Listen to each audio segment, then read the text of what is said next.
মৃত্যুর দেবতা যমরাজকেও একদিন বধ করা হয়েছিল। সেদিন কিন্তু নিজের মৃত্যুকে মৃত্যু দেখতে হয়েছিল।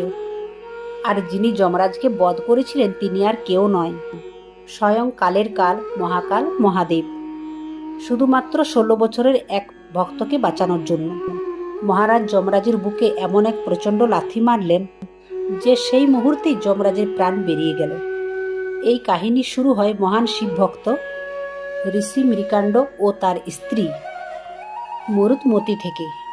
তাদের কাছে সব কিছু ছিল, কিন্তু একটাই দুঃখ, তাদের কোনো সন্তান ছিল না। তারা শিবের কঠোর তপস্যা করলেন, ভোলেনাথ প্রসন্ন হলেন, কিন্তু তিনি একটি কঠিন শর্ত রাখলেন।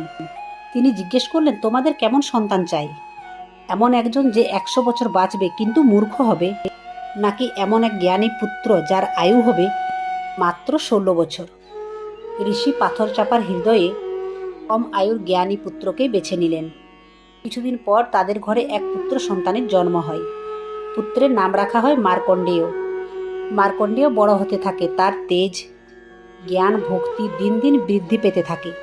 কিন্তু যেমন যেমন তার 16তম জন্মদিন এগিয়ে আসতে থাকে, ততই মা বাবার বুক ফেটে কান্না বেরিয়ে আসে। একদিন মার্কণ্ডেয় সে কারণ জানতে চায়। যখন সে নিজের মৃত্যুর সত্য জানতে পারে, তখন সে ছোট্ট বালক একটুও ভয় পায়নি। সে বলে, আমি সেই মহাকালের শরণে যাব, যিনি মৃত্যুকেও বদলে দিতে পারেন। সে ঘর ছেড়ে এক সুন্দর পবিত্র নদীর তীরে চলে যায়। সেখানে মাটি দিয়ে একটি শিবলিঙ্গ তৈরি করে গভীর তপস্যায় লীন হয়ে যায়। টানা 3 দিন কেটে যায়। তৃতীয় দিনে ঠিক যখন মার্কণ্ডের 16 বছর পূর্ণ হয়, যমরাজ তার যমদূতকে পাঠান। যমদূতরা যখন তাকে স্পর্শ করতে যায়, মার্কণ্ডের ভক্তির তেজে তারা থেমে যায়। হার মেনে তারা পালিয়ে যায়। এতে যমরাজ ভীষণ রেগে গেলেন। তিনি তার নিজের মারাত্মক মৃত্যুর ফাঁস নিয়ে সেখানে হাজির হলেন এবং গর্জন করে বললেন, বালক, তোর সময় শেষ। ভয়ে কাঁপতে কাঁপতে মার্কণ্ড শিবলিঙ্গকে জড়িয়ে পড়ল।